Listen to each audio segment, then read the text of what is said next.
Não, e foi muito pertinente essa fala que você trouxe, porque nesse livro aqui, na página 59, é a única vez que eu me deparei com o Karnal admitindo que não é filósofo. Ele diz aqui, ó, esse foi um trecho só meramente de curiosidade, não tem, mas ele fala assim: se eu fosse um filósofo, eu diria que o tu é imanente e nada é transcendente. Até aí tudo bem, é um ateu falando que não existe transcendência. Mas o que me interessa, o que me chamou a atenção, essa sua fala foi muito pertinente, porque aqui ele confessa, entre aspas, que ele não é um filósofo, mas quando chamam ele para falar lá na CNN, no programa da Fátima Bernard, não, estamos aqui recebendo o professor Karnal, filósofo, historiador, e eu, no lugar dele, né, não por nenhum tipo de academicismo nem nada, não é por isso, mas assim, não, opa, eu sou historiador, eu gosto muito de ler filosofia, mas eu não sou filósofo. Na hora do marketing, na hora de aparecer nos grandes holofotes do mainstream, ele não rechaça a pecha de filósofo. Ele, legal, legal, sim, estou aqui, né? Ele não fala, não, peraí. Ele curte isso. Eu até, outro dia eu li uma análise de uma outra pessoa sobre isso, que eu acho muito interessante. Talvez, dizem que ele é um bom historiador. Eu até teria alguma curiosidade em ler trabalhos do Karnal, não de vulgarização, mas de trabalhos mais intelectuais. Mas eu não duvido que ele seja um bom historiador. Eu não acho que ele é burro, tá? Porque às vezes nesse nosso meio direitoso, né? É tudo burro. Olha, não é o problema não é exatamente burrice aí. Ele é um cara claramente erudito.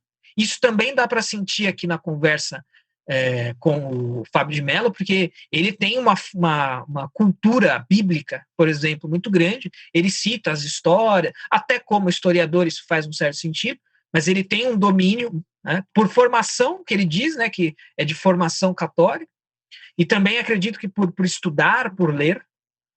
Então, assim, não é um cara que eu diria que é burro. Se me chamar, dificilmente ele toparia, mas às vezes eu fico me imaginando nessa situação. Ó, a gente vai te colocar num debate com o Karnal. Eu até poderia até topar e tal, mas eu teria que saber sobre o que é, teria que saber forma, onde. Eu teria uma série de condições. Eu até falei disso lá no meu aulão sobre como debater, porque ele não é um cara burro. Ele não é um cara burro. O problema desses caras não é exatamente burrice, né?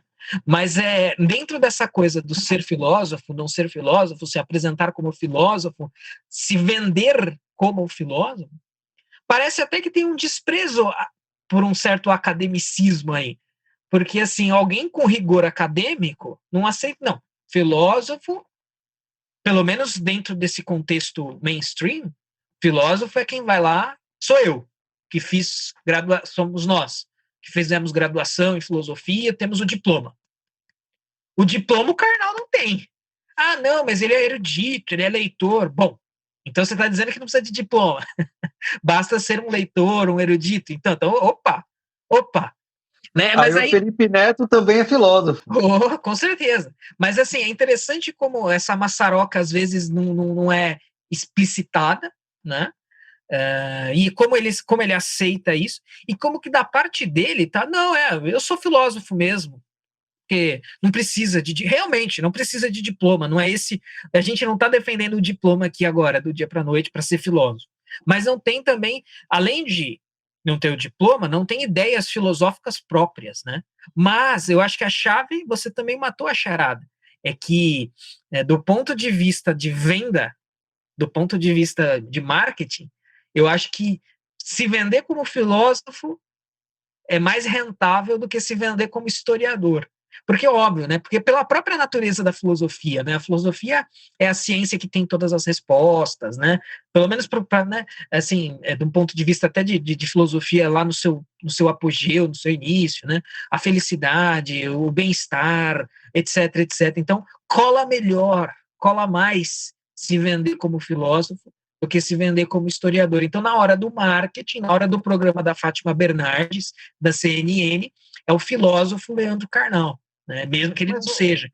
André, eu acho que isso está no imaginário das pessoas. Porque, por exemplo, olha a minha situação. Meu PC quebrou. Meu notebook desliga sozinho. Aqui eu tô num celular na minha boca. Mas aí eu chego, sei lá, numa conversa qualquer, as pessoas perguntam o que você fez na universidade? Ah, pô, eu fiz filosofia. As pessoas automaticamente já te surpreende e já te coloca como um novo Platão. Não, então me responde tal, as coisas. Já existe essa tendência automática de você considerar o sujeito a própria encarnação da filosofia quando você faz a filosofia. Isso, por exemplo, eu não sei, eu nunca presenciei, mas eu não sei se funciona exatamente com sociólogo tal, né? Mas assim, pelo menos comigo, sempre aconteceu isso. As pessoas não queriam saber do que eu falava, qual era o meu conteúdo. A partir do momento que você fala que você fez filosofia, já existe, já está meio que no imaginário popular, assim, né? Não, então o cara... E tem muitas vezes que eu nem gosto de dizer que eu fiz, dependendo do lugar que eu chego, justamente para não ficar essa impressão. Algumas vezes a pessoa pergunta, pô, mas o que você fez? O que você faz? Eu falo, eu sou um bêbado. Eu já falei assim. Que aí pelo menos o pessoal quer uma risada, tal, tem situações que já aconteceu comigo. Eu fiz filosofia. Cara, todo mundo fica sério. Eu acho que talvez existe algo dentro do imaginário, deve ser da própria questão do diploma, sabe? Aquela coisa, não, o cara tem diploma, o cara tem filosofia. E eu já, não sei quantas vezes eu já disse que não era filósofo, por exemplo, por ter feito filosofia. Mas assim, a pessoa esquece, te chama de filósofo mesmo. Você avisa, fala, não, rapaz, sou apenas um curioso, qualquer coisa. Então, por exemplo, hoje em dia, é muito difícil se eu chegar numa roda de conversa de pessoas que eu não conheço, em qualquer outro lugar, falar que eu fiz justamente por causa desse deslumbramento que a pessoa tem. Hoje tudo bem, né? Se você chega numa roda de direitista e a pessoa não te conhece, você fala que filosofia, com certeza o cara vai te achar que você é esquerdista e vai tacar um Bolsonaro na sua cara. Se é de esquerda, com certeza o cara vai achar que você é maconheiro, né? E vai até te pedir um baseado. E já aconteceu comigo. Eu tenho um baseado. Eu falei, cara, eu não tenho baseado. Eu não fumo baseado. Então parece que existe também, André, essa coisa assim, né? Do imaginário já se surpreender, sei lá, talvez com o advogado, né? Pô, o cara é advogado. Então, toma cuidado. Qualquer coisa que o cara faz, você acha que o cara tá te enrolando. Sabe isso? Você tem essa impressão, né? Porque tá meio que assim no imaginário. O advogado fala um monte de coisa, você não entende, você tá na mão dele, né? E aí você fala assim, o cara tá falando a verdade, o cara tá mentindo, não sei o que. Tem essas coisas, imagina. Então, de fato, eu compartilho também vamos dizer assim, esse problema, de certa forma. Mas isso não justifica, em medida nenhuma, eu simplesmente me encarnar como o senhor da filosofia. E tem muita gente que faz isso, e mesmo com péssima qualidade, que nem quando eu dei o exemplo assim, eu tô com tudo quebrado aqui em casa, mas pelo menos quando eu chego lá na rodinha, as pessoas me dão importância, mesmo que na vida real a vida inteira esteja quebrada. Mas vou consertar isso daqui, né?